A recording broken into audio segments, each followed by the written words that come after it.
Thank you very much, Dr. Durga, and to all of our viewers, a pleasant good evening to you all.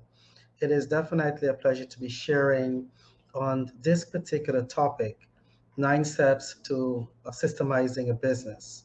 Now, all of us as business owners would love to have a business that can operate without us having to be there 24/7 to ensure that everything goes according to plan.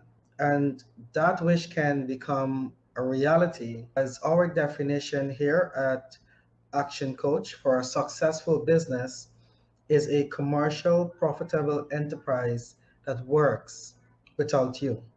It doesn't mean that you need to give up and be totally disconnected from your business. It means that you will create the necessary systems and have them in place to ensure that your business can function, whether you're there physically or not. More importantly, we are going to go through the 9 steps to systemizing a business this evening. Number one, it talks about having that vision statement. And a vision statement is meant to enroll and to inspire the team members and your customers.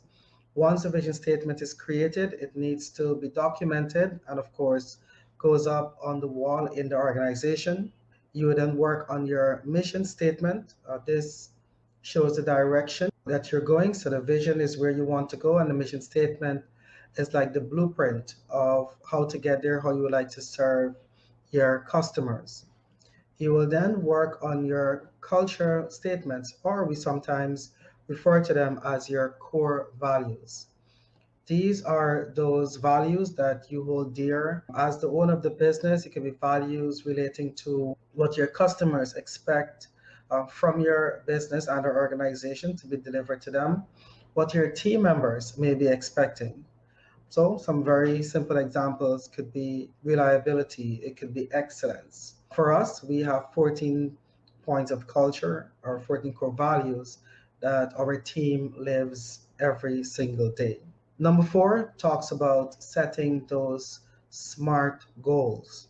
The acronym SMART, you may have come across this on several different occasions, but it cannot be overemphasized that setting these SMART goals, they are very critical towards the success of your business and or organization. For those who may not remember the full acronym, SMART means specific, measurable, attainable, realistic or relevant, and of course the T stands for time. Once you've worked on your vision, your mission statements, your culture statements, and setting those SMART goals, it is very important to have the organization mapped out on the organizational chart. In some cases, depending on the size of your business and or organization, you may have one person filling several different roles. It is important to create your organizational chart for where it is currently and where you'd probably like it to be a year from today. And if one person is playing multiple roles, then that person name fits into all the different aspects on the organizational chart.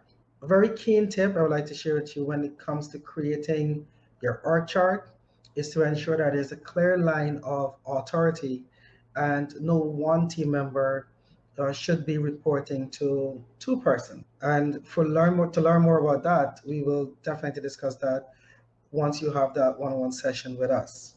We have step number 6 talks about creating your positional contracts. I would like to emphasize on that word positional. So while we may have specific employment contracts for individuals who join our organizations or businesses, it is very important for you to create a positional contract. This is specific to the requirements and the functions of the position for which the person is applying for, and not necessarily creating a contract that suits or is emphasized by the individual, or it's because of the person you're creating an employment contract. So if you work based on what the position requires, that is very key to create your positional contracts. So it doesn't matter who's filling it, anyone coming in will have to meet and or exceed those requirements for that position. It is important that each position, each department And for the organization as a whole, you have your KPIs outlined. KPIs, these are what we refer to as your key performance indicators. These are those measurable indicators that you develop for the organization so that persons can use it as a guide for their performance.